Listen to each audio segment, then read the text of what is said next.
Welcome to this episode of the Heartbeat for Hire podcast. I feature Olympians, CEOs, disruptors, authors, professional athletes, and the best of the best, where they share their stories of resilience with my lens on leadership and culture.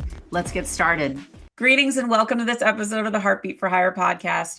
3 things you will learn from this episode. Number 1, what goes into a hostage negotiation? Number 2, what fringe diplomacy really means. And number 3, how you lead people to make decisions they don't want to make when lives are on the line. Please welcome to the show, Mickey Bergman. Mickey is a 2-time nominee for the Nobel Peace Prize, a fringe diplomat, CEO of Global Reach, a best-selling author, regular contributor to the New York Times, Washington Post, HuffPost, Boston Globe, and numerous other well-known, recognizable publications. He's a gentleman, he is an outlier, and he's an influencing force in some of the most well-known hostage negotiations, which you will hear about today. Mickey, welcome to the show. Thank you, Lyndsay. It's good to be here. Oh, it's my pleasure. We met through the Outlier Project, who is very near and dear to my heart, and you shared your story, and it brought tears to my eyes. So could you just share a little bit of your background and how you got to what you're doing today? Well, I got into this about 18 years ago. Um, uh, um, I was working at the time for the Clinton Global Initiative, and when it just started in 2005, um, 2006, and unbeknownst to me, I got a phone call from Governor Bill Richardson, and he basically he said on the phone, like, "Is this Mickey Bergman?" I said, "Yeah, it is." It's like, "This is Governor Bill Richardson. I need you to pack your stuff and get your ass to Santa Fe. You're coming with me to Khartoum." And it's not that just that I didn't know him. I didn't know the man existed at the time. I was a young staffer at the Clinton Global Initiative. I did do some work on Sudan. Yeah. And when he called a donor of his to raise money for a charter plane, he told him about me. So that's how I got that phone call. And I had basically had a 48 hours to decide whether this is an opportunity of a lifetime Yeah. or whether this is the stupidest mistake I Totally do crazy. Yeah. before my head gets separated from my body. Um, and I've decided with some advisors and friends and with my wife to go to Santa Fe, and to have lunch with the governor and then basically say, hey, I just want you to know that not only am I an Israeli citizen, I'm also an officer in reserves, and I don't want to risk the mission. And basically to bow out nicely from this mission to Sudan. Um, and I did that, and Governor Richardson kind of, looked at me. No, no, no, no, no. I vouched for you. I told him I know you for 6 years, and you like, they have a problem with you, they have a problem with me, and we're all leaving. And then he stopped and he started laughing. He said, "Mickey, do you know what I'm famous for?" I said, "What is that, Governor?" He says, "I get people out of prison. So worst comes to worst, you spend a couple of months in a Sudanese prison. Think what it will do to your career." And he was laughing. And my wife tells the story. The next thing she heard was me on the cell phone with jet engines in the background, telling Oh, her I have to go with this guy. And I went with him, and that trip blew my mind because he was governor at the time, but he went as a private citizen yeah. to go there, at the request of the Safe Darfur Coalition. And I saw what he was able to do without authority, without the government's authority in this, what he was able to do and how he was able to change the behavior or the decision making of the president of Sudan based on emotional leveraging. And that blew my mind. And I came back from that and I was hooked completely. Yeah. From there, I came up with an idea for him how to mediate between Israel and Hamas at the time for the release of an Israeli soldier that was being held hostage in Gaza, Gilad Shalit. So I did that, and it just cascaded from there. That's how I ended up in this, and it's kind of, Lindsay, it's this thing. It's very it's a difficult field to work in, Yeah. obviously. Even though we typically talk about the successes and we see them, and in the last couple of months, we've had a lot of returns, including one this week. Um, But and those returns are very exciting, and they're momentarily highs Yeah. because everybody does, specials and pays attention to it. Um, but the average time of getting somebody home is between 2 and 2.5 years. That means that these are typically more than 700 days in which you fail, and then one day you succeed. Wow.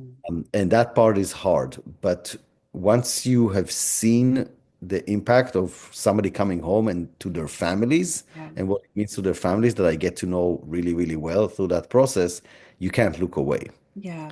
So you just So to have how keep do doing. you how do you deal with that pressure from the families? Because they're desperate to have their loved ones come home, and you have to kind of set the table of this is the reality, this is what we're up against. How do you temper, the work that you're doing and their feelings of urgency to get their loved ones home and being realistic at the same time? That I imagine that's really hard. It is hard. I mean, everybody needs to do that or does that with their own uh, kind of aligning themselves with their personality and who they are genuinely. I deploy a lot of empathy in my work. Yeah. It's a part of my negotiation style with the captors, Yeah. but it's also a part of my communications with the families. I promise them from the beginning to be very honest.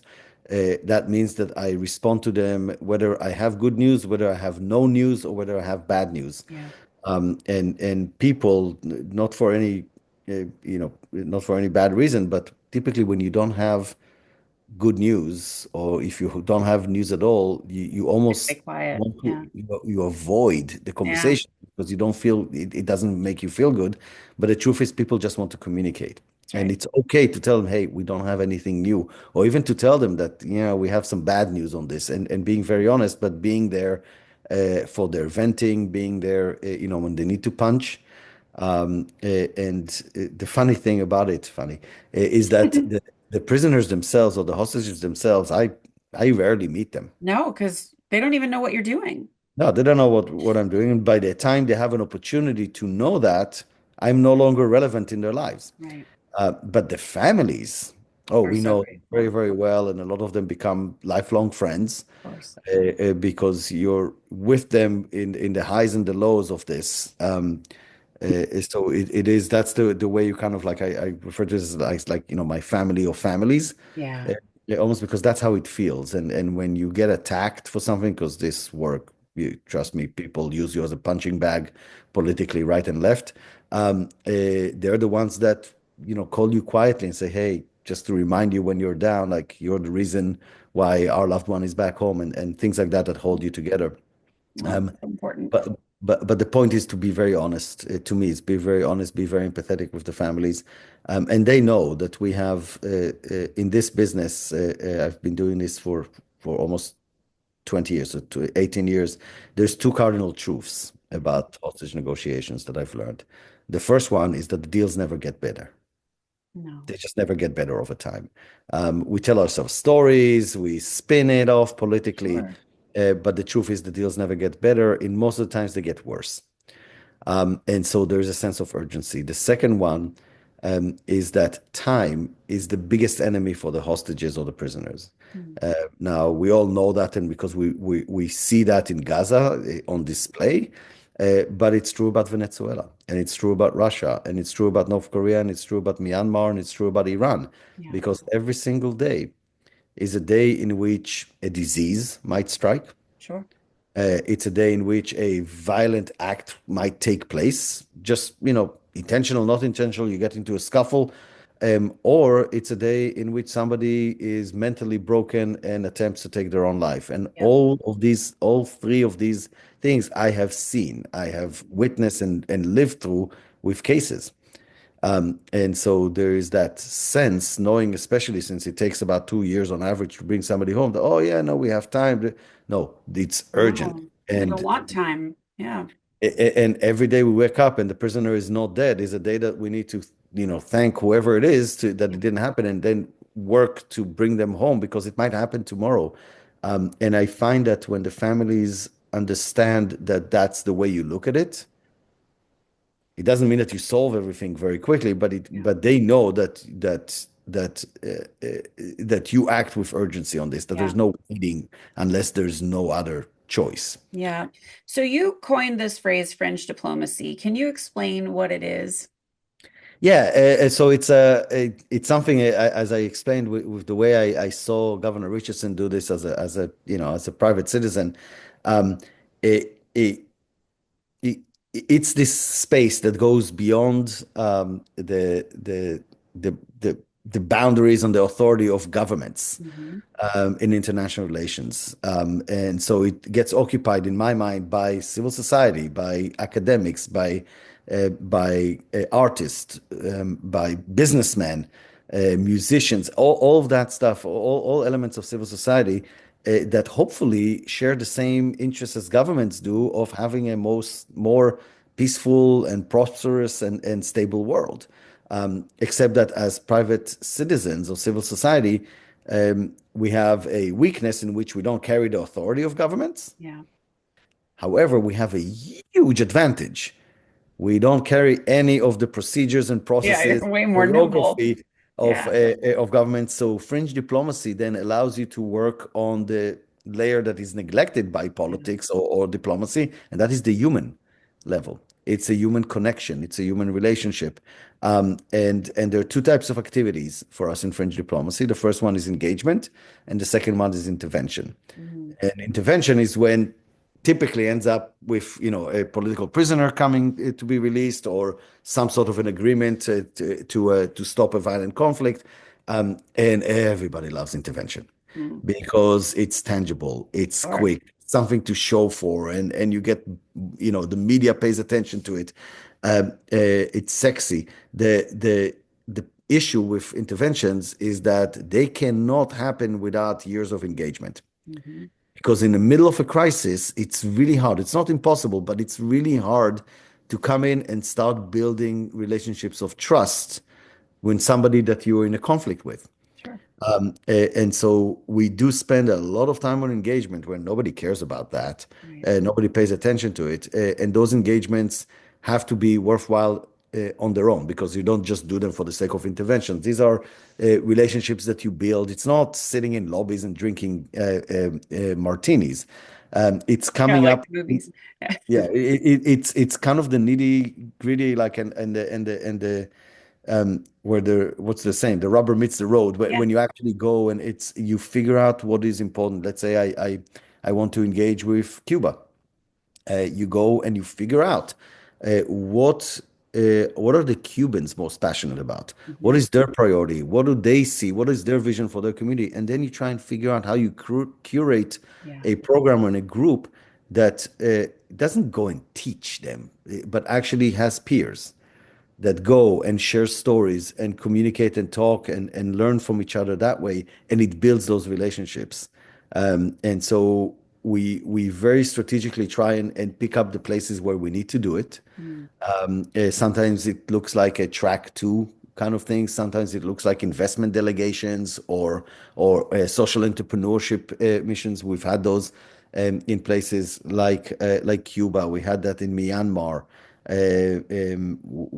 We've done it in Lebanon. All of these places that might be prone to some hardships on the bilateral with the United States. We've done it in Russia, in North Korea, Mm. and you build relationships over time with this, and so that's the part of the engagement.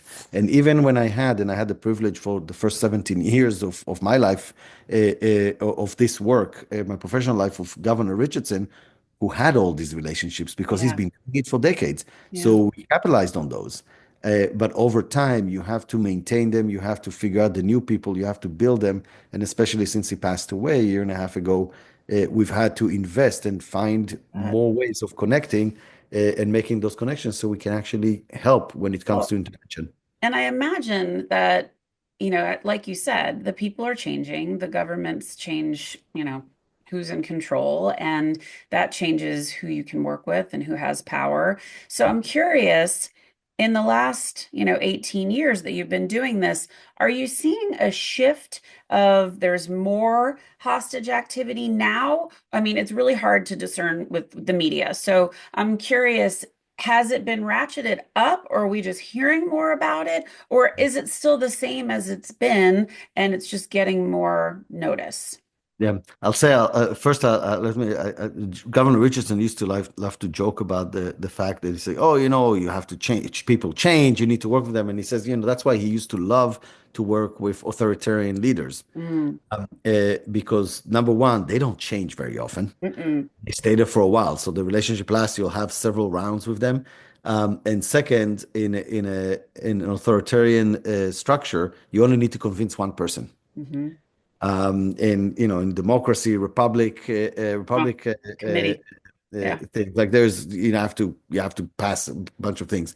But to your question about the trends in this, look, hostage taking or political prisoners has always been around. sure. There's traditionally it's been going on. The Iranians have been engaged in it as a legitimate part of their state Just how they do statecraft things. tool. Yeah. It's what they've done for years, for decades. Um, uh, but the American public paid attention to it, or paid attention significantly beyond the Iran stuff in the late 70s, when ISIS started taking Americans and executing them. Right. And it's not political prisoners. This is hostage taking by a non-government entity. Yeah. And in the case of ISIS, an asystemic one, meaning that it's not that they're looking to be established within the system. They're working outside of the system. So it's extremely difficult to negotiate with them because there isn't much that they want from you. Yeah, that I mean, I remember this so vividly, and you and I were talking about this before the show. When James Foley was executed, and he was really the first of the reporters, and that was the second time he had been taken hostage. And the reason I'm so familiar with it is his brother's my neighbor, and I've known these guys for a long time. I've met Jim, and it was such a heartbreaking moment to be so helpless and to watch what seemed like there was no reason for this. It was just to be a horrible, horrible, I can't even call him human, a horrible Yeah. being. And I would have to imagine negotiating or trying to find the soft spot, the place that you can get in to get them to turn, to get them to expose themselves. It had to be really, really hard. Yeah, and so yeah, and we can talk about that in a second, but just going back to the kind of the trends and the timeline of this. Yeah, yeah, So yeah. with James Foley and Peter Kasich and Satloff, there's been and Kyla Mueller, there's been quite a few Americans held by ISIS. That was devastating. It was such a shocker for the American public. So there was awakening to this hostage taking. And with the demise of ISIS, it's not that it disappeared. No. It's just that people started paying, wait a minute, that has been existing by states as well. And Mhm. that's when you realize, well, we always have hostages in Iran. Yeah, And then over the years, we've started seeing a kind of two types uh, of taking of Americans by governments. One is what we refer to as the repeat offenders. mm, Currently, these are Russia, yeah, Venezuela, Iran, China. These are the repeat offenders. We've seen it all the time. It's becoming a part of their statecraft. And then there's a whole other family of cases which it's not targeted, it's not intentional, but something happens and an American ends up in a system in a foreign country, and then it escalates because they figure out, oh, maybe we can get something out of it. That was the case of Danny Fenster in Myanmar. These are cases we have them in places like Iraq. We have them in random places that it's not, they're not repeat offenders. When it comes down to that, it puts us in a very bad position as a society sure. because there is an argument that resonates very emotionally resonates very well. So wait a minute. So when they're taking Americans and you end up giving them deals to bring back these innocent Americans, you're incentivizing them to take more Americans. Yeah. And that part, like when you hear that, even when I say it now, it's like, oh my God, I'm convincing everybody of this because it's very, like, it makes sense. It's Yeah. logical, right?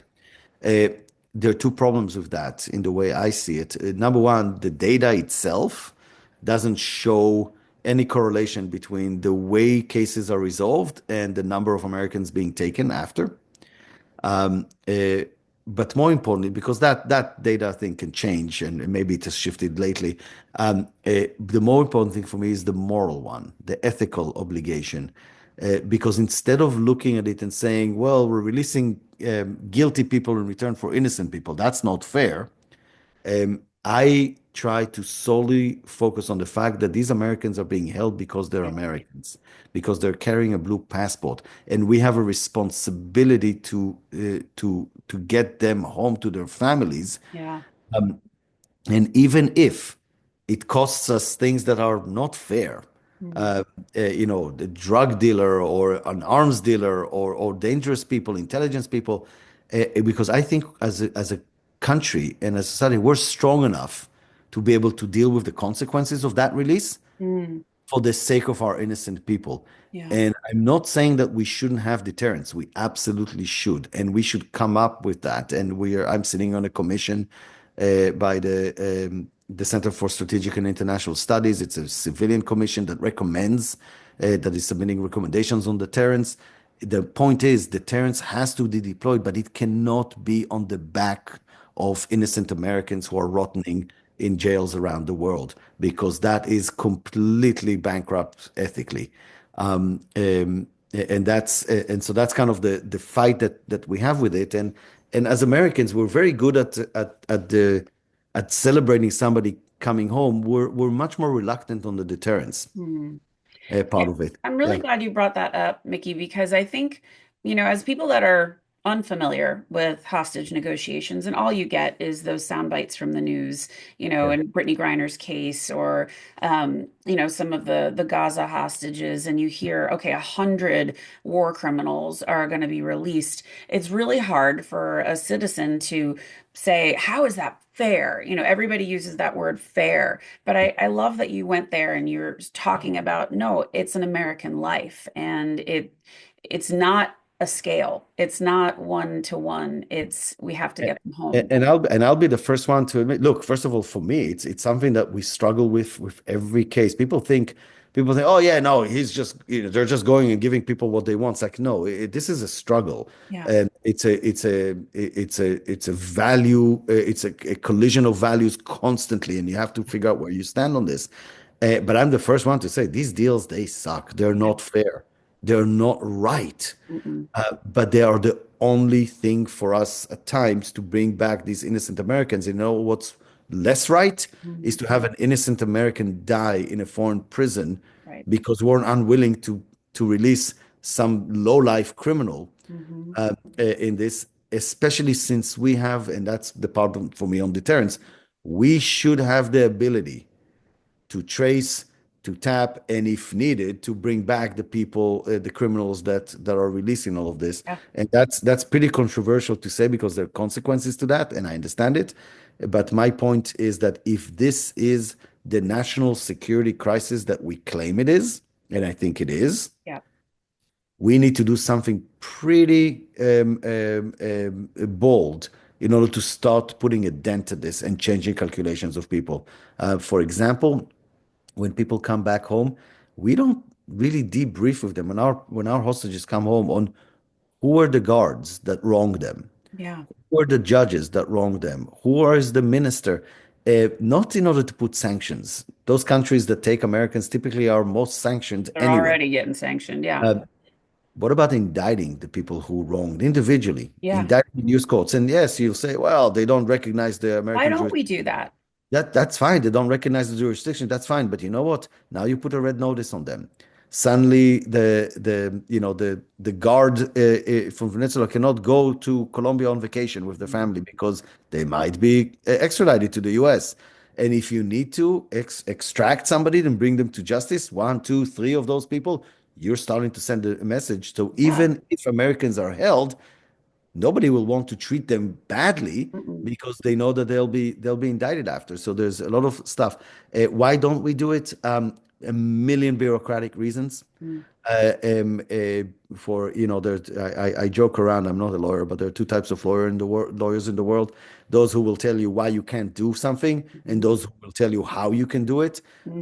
The Why dominating you ones are can't. the ones who tell you why you can't, Yeah. especially when it comes to government. And look, and there's good reasons. I mean, it's not that it's Well, not an there's easy so many argument. strings attached to everything. And, Correct. I think we would be naive to assume it's just a simple transaction. I mean, every action has consequences. And, you talk about that and your book, I'm sure details a You hit, and maybe that's the most important message that can come out of it to anybody who's listening. yeah. Um, we oversimplify these Yeah. things in the stories because we need to digest them very, very quickly in a Yeah. 30 seconds segment on the news. The truth is, they are extremely complicated. Yeah. They're very contradictory. They're twisted, and they pit against values and morals for us against each other in a way Yeah. that is devastating. There is no silver bullet in this. It's you always compromise, and that is something that if we just take, and I hope people just take when they hear the next story of a release and they see who was released, take a deep breath Yeah. and remember it is extremely complicated Yeah. and it makes you angry.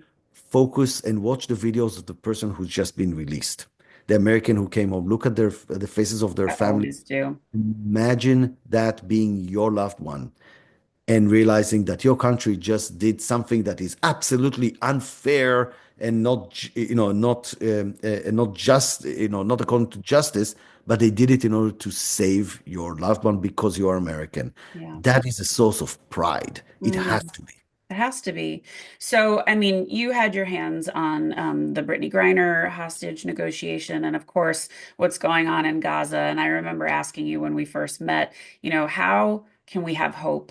And, this is so tragic, and it's so hard to watch day after day of these families that are just pleading to get their families home. How do we have hope? Look, it's tough and it's interesting. We're doing this. We're having this conversation at a time that I've been involved on the Gaza negotiations since October 7th, so it's more than a year and a half Right. now. And uh, and a lot came back in a way that it's tremendous in terms of the timing and the impact of it. But 59 are still there as of Yeah. now. And I trust me, I get attacked because the people who don't want to have a deal and the people with other political interests, I just suffered yesterday was a really tough day for me back in Israel because the prime minister himself Hmm. produced a video of 4 minutes about me, claiming that I have conspired with the head of the What? intelligence in Israel against him Oh, and with the White House and like all things. By the way, making me look nonsense. much more important than I am. But to point, I was not his target. The target is a political fight he has with the head of intelligence in Israel. I was a tool, but everybody just digs into this and everybody punches. Yeah. And it's really hard to deal with it. And yet, yesterday, I was sitting with two returned hostages from Gaza, Aviva Siegel and Keith Siegel. Hmm. Aviva, we got her out in the first deal in Hmm. November of 2023, and Keith was one of the last people he's an American, hostages to be released before the deal collapsed. Yeah. And we went a distance. Like, the Yeah. things that I'm being attacked for now are the things that we had to do in order to get him out. And I see them and I sit in front of them, and it's all worth it, Yeah. absolutely all worth it. But that also what gives me hope because I hear Aviva and she's saying, look, they don't spare words about the people who held them No. and the people who mistreated them. And at the same time, they have the capacity to say, but the poor citizens of Gaza, Hmm. they're not all Hamas. No. They want to live just like us. Yeah. And that comes out of a hostage that went over 500 days in captivity. Yeah. Um, It uh, just again, it's not black and white.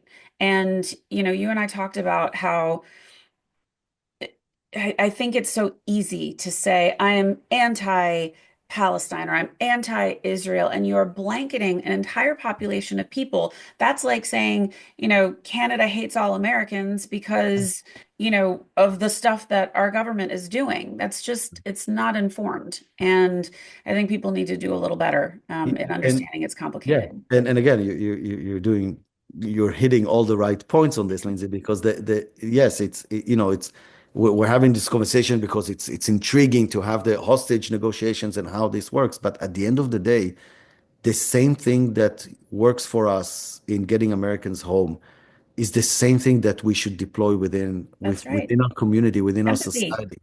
Empathy Yep. and realizing like with our neighbors, with our family members, all of these we our structure, our social structure has completely gotten broken. Yes. Families used to be the most sacred unit, Yep.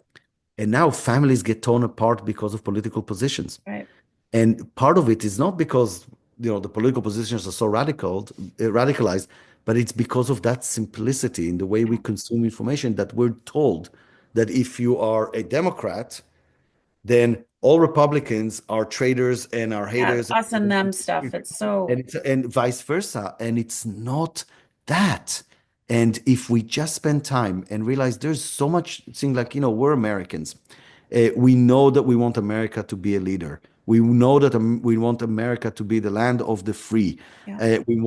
We know that we want rights in the United States. We know that we want to lead the world in progress and in our values and all these things. That's common to almost all Americans.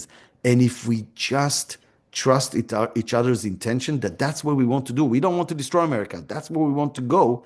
Yeah. We can argue until the end of days of how to get there, Mhm. but we never doubt our intentions. And right now, we're doubting our intentions. Yeah, we're completely doubting each other, and that's just such a sad way to live. So I hope this inspires people to think a little differently about their neighbor, about someone they might not agree with, and have some empathy, and just know there's always more to the story. So okay, changing gears a little bit. What inspires you? Um, this might sound very weird, but the the things that inspire me most is the human spirit in the worst conditions. Yeah. It's talking to families and seeing them at the worst of their times and seeing their ability to have nuance and depth and commitment. And then reminding myself, well, if they can do it, I certainly should be able to do it. Um, but that part is so powerful, and then so that's on the family side, and then there's something very weird for me to say here, and probably I get hanged for it at all times. But I mean, um, I it's not about good and evil. yeah, Good and evil exists in all human beings, right. and circumstances take different elements of it out, and And that means that even people who are responsible, I'm not taking their responsibility away for awful, awful things, for killings, for human suffering, um, they don't wake up in the morning thinking, "Ooh, I'm evil. Yeah, Let's see what evil I can do today." yeah, There is a certain way that they see the world. There's a certain narrative that they have, a certain way that they see their own role in it yeah. that explains to them why what they're doing is right. Mm. I'm not saying they're correct about it. I'm not legitimizing No, it's them. their view, it's their worldview. And Correct. And we have to understand it if we want to get something from right. them. And but sometimes it's in the weirdest places. I mean, the head of the military government in Myanmar is a general. He deposed Aung San Suu Kyi, who, by the way, actually won the Nobel Peace Prize, not like me, who was just nominated. But Blacker. he's responsible for a lot of Yeah. violence and death, like the Rohingyas, and internally with his own people. He is a devout Buddhist. Hmm. He's Strange. a quiet guy, and you feel like, oh, that can't be. Yeah, it's incongruous. He's cheating on like no, he's genuinely that way. There's still again, there's something the way he looks at the world in his role, Mhm. but when you find that. and you cling to that. And Yeah. sometimes you need to dig really deep. And we can talk about how I had to dig that way with Hamas, which I had to negotiate with and Oh, things like that after what they've done. And it gives you a weird, and again, maybe I'm too extreme on this one. It gives me a little bit of a hope or inspiration, yeah. because even though those people are responsible for absolutely terrible things, I find human beings there, Yeah. which their lives and their consequences led them to what they're doing. It's not necessarily the nature. No, you're seeking their humanity in someone you think couldn't possibly have any. Uh, And you have yeah, to I find mean, it because that's the only way in. yeah. Because otherwise, we're just going to sit and disagree. Yeah, another example of that, the president of Venezuela, Nicolas Maduro. Mm. Again, not arguing with like all the criticism, everything that is possible. He is an individual. He's a very spiritual man. Yeah. And when we're able to tap and talk and react to this his spirituality, Hmm. we're able to advance negotiations because Yeah. again we Find your remove, way in. Yeah. yeah, Yeah. we remove that antagonism Sure. into this, and that goes to like the way I view negotiations is not necessarily as a transaction. Yes, as we talked about here, many Yeah. times it's a transaction, it ends up with a transaction, but in negotiations, I hope everybody who listens to this can think about it, rethink. Negotiations are really your ability to influence somebody else's That's behavior. right. Yeah. Um, Completely. and when you're able to do that, you're able to kind of find solutions and find things. It doesn't mean that everybody becomes friends. We It's true. don't. It's true. Um, but when there are tangible things that we want to achieve from each other, that's how we do it. Yeah. So what would you like your legacy to be? I don't know. I I'm a big believer in doing what you're doing right now and trying not to Being think in terms present. of Yeah. legacy. I can tell you one thing that I have a, a pride. It's not publicized much, but about 3 years ago, when we were working on this and we figured out there's so many American hostages and nobody cares. I figured out. I drove around and I saw the POW and MIA flag, Yeah. that black flag, and that is risen on every single federal being. I thought to myself, we need a flag like that. Mm. Need something to happen. So I brought in a good friend of mine who's a designer, Yeah. David Ewald. And then I spoke to all the families that I work with, and they brought families that I don't work with. Mhm. And we had about over 50 different families, and we did design sessions, Oh, and we put together the hostage and wrongfully detained flag. Um, and and this is their flag, and it's their design, and they own it. Um, uh, and that exercise of families who've never worked together because they're different geographies and different cases, suddenly found each other there, and it was such a great moment for them that out of it they built a coalition yeah. or Well, it's and community. I mean, yeah, it's you're the surviving major trauma, and to find yeah. people that are doing that with you, it But means something. if you get together and you try to argue policy, you will never get anywhere. Mm-mm. But art, Yeah. flag, a symbol, everybody rallied around it. And then we had Sarah Levinson, who's the daughter of Robert Levinson, who Mhm. was kidnapped and killed in Iran.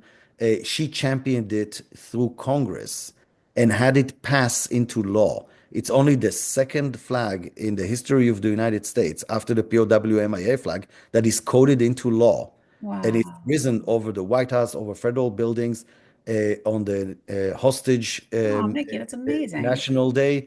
And every time a hostage is released or every time a hostage dies in captivity, it's been risen. And in order to pass it in Congress, there's no indication whatsoever in history books that I'm involved in this. Yeah. It's the family's flag. And when it was risen for the first time over State Department, I was there just in the audience with the families. Yeah. And that was the moment when I figured out for the first time in my life, I think I actually put something there that will outlast me. Uh, Yes. and that felt really, really good. God, that's amazing. I thank you for sharing that. So how can people find you? And can you just say a little bit about your book? Yeah, so my book is called, ironically, In the Shadows. of true stories of high-stake negotiations on hostages and Americans abroad. It's available everywhere. I say ironically because when you write a book, you're no longer in the shadows, as I Ugh, I know. experiencing in the last year, for better or worse. But Oh, the point for me in my book, I knew that these stories, this is about Brittany Griner, Otto Warmbier, all the famous cases that I've been involved with. It's my story. It's not all the story. sure. It's a sometimes it's sort of like it is a true story. It is not the true story because other people have done things, government does things that I'm not. It's That's not my right. thing. But What's your perspective? Yeah. I share very honestly the thing that we did and the logic behind it. I think it's interesting, but the I subtext, promise it's interesting. the subtext of the book in this, without spoon feeding it, it is about emotional intelligence, it is Yeah. about empathy, and it is about the complexities of this Which is world. why you're here. I mean, this is called the Heartbeat for Hire show. This is what we talk about here. We will put all of your contact info in the show notes in the episode. But thank you so much for being here and sharing these incredible stories. I think it's so important that we understand how to talk to people we disagree with, how to find that empathy, and I'm just so grateful that you came on the show. So thank you for that. Thank you. Appreciate it. And guys, if you liked what you heard, please subscribe to the YouTube channel, go out to Apple or Spotify, leave a 5-star review, tell your friends. The show is the labor of love for me, but it's how we grow the show. So thank you for listening. I hope you enjoyed this episode. Get out there, lead with heart, and have a great day. Are you ready to elevate your leadership style and create an exceptional workplace that stands out from the crowd? I'm here to introduce you to a game-changing resource that will transform the way you lead and shape your company culture. It's time to embrace the power of top-down culture. This practical guide empowers your leadership for lasting success, helping you create a workplace where everyone thrives. Get top-down culture today, and let's reshape the future of leadership together. Thanks for listening to this episode of Heartbeat for Hire. I hope you enjoyed what you heard. If you did, please subscribe to my YouTube channel or consider leaving a 5-star review and a great rating at Spotify or Apple. Thank you so much for your support. Have a great day.